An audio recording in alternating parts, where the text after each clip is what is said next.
ગઈકાલે શહેરના દેવબાગ વિસ્તારમાં પ્રમુખ સ્વામી ફ્લેટના દાદર ધરાશાયી થયા ભાવનગર શહેરની અંદર હજુ થોડા મહાનગરપાલિકા દ્વારા તમામ ફ્લેટને સીલ મારવામાં આવ્યા. મહિના પહેલા જ માધવ હિલ બિલ્ડિંગનો બાલ્કનીનો ભાગ ધરાશાયી થયો હતો અને જેમાં એક શ્રમજીવી મહિલાનું મોત નીપજ્યું હતું.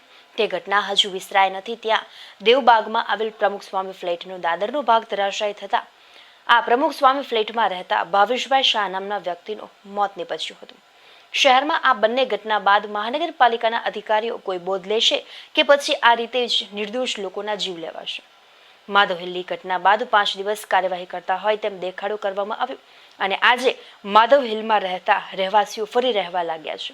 જ્યારે શહેરમાં આવી અનેક જોખમી બિલ્ડિંગો જર્જરિત હાલતમાં જોવા મળી રહી છે, પરંતુ મહાનગરપાલિકાના અધિકારીઓ માત્ર નોટિસો આપીને સંતોષ માની રહ્યા છે.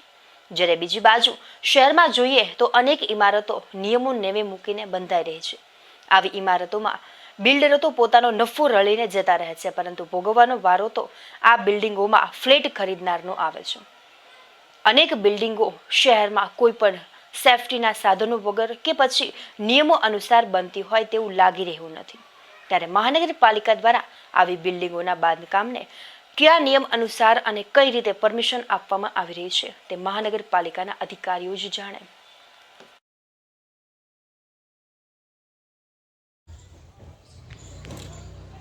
I know.